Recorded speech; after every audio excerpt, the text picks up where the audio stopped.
بسم اللہ الرحمن الرحیم۔ ابھی ایک خبر میرے سامنے آئی ہے کہ ایک خبر کے مطابق صرف اسلام آباد میں خلا لینے کے لیے روزانہ کی بنیاد پر تقریباً 300 کیسز دائر ہو رہے ہیں، اور صرف سال 2026 میں اب تک 45,000 سے زائد کیسز خلا کے لیے دائر ہو چکے ہیں۔ لاہور میں روزانہ کی بنیاد پر تقریباً 500 سے 600 کیسز خلا کے لیے دائر ہو رہے ہیں۔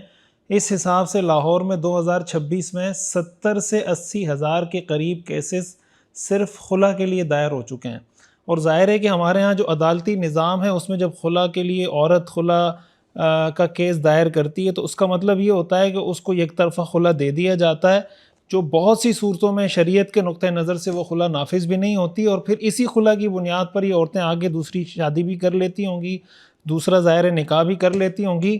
تو آپ مجھے بتائیں کہ یہ کتنا حرام در حرام ناجائز چیزوں کا ایک تسلسل، اور پھر آپ دیکھیں کس طرح ہمارا فیملی سسٹم تباہ ہوتا جا رہا ہے۔ حل کیا ہے؟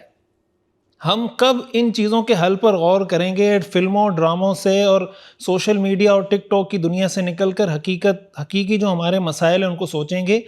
میں جو بار بار یہ بات کہتا رہتا ہوں، بھائی نکاح کورس کر لیں، نکاح کورس کر لیں، اپنے بچوں کو نکاح کورس کروا دیں، بچیوں کو نکاح کورس کروا دیں، تو ہمارے بہت سے لوگ سمجھتے ہیں کہ یہ کوئی مارکیٹنگ ٹیکٹکس استعمال کر رہے ہیں۔ اپنی کتاب لکھی ہے نکاح کورس پر تو شاید اس کی مارکیٹنگ کرنا چاہ رہے ہیں۔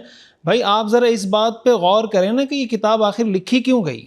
آخر کیا وجہ تھی کہ یہ کتاب مجھے لکھنی پڑی؟ میں نے آخر کچھ سوچا ہوگا اور کچھ سوچ کے یہ لکھا ہوگا۔ اس وقت جس وقت میں یہ کتاب لکھ رہا تھا، ظاہر ہے میرے اور بھی کام تھے، اور بھی مصروفیات تھیں۔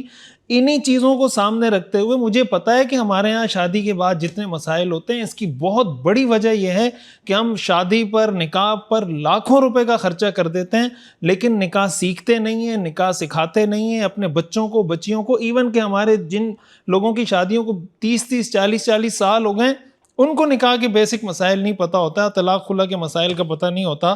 میں یہ گزارش کروں گا کہ اس کلچر کو عام کریں۔ جب تک کسی لڑکے لڑکی نے نکاح کورس نہ کیا ہو، اس وقت تک اس کا نکاح نہ ہو۔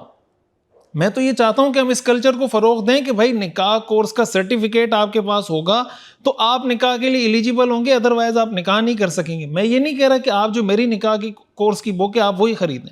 بھائی آپ نکاح کے جو بیسک مسائل جو میں نے اس میں لکھے ہیں وہ آپ کسی بھی کتاب سے پڑھ لیں، کہیں سے بھی اپنی مسجد کے امام صاحب سے، مفتی صاحب سے سیکھ لیں، لیکن ایٹ لیسٹ اس کلچر کو فروغ دیں کہ نکاح سے پہلے ہم نکاح سیکھیں گے۔ جزاکم اللہ خیرہ۔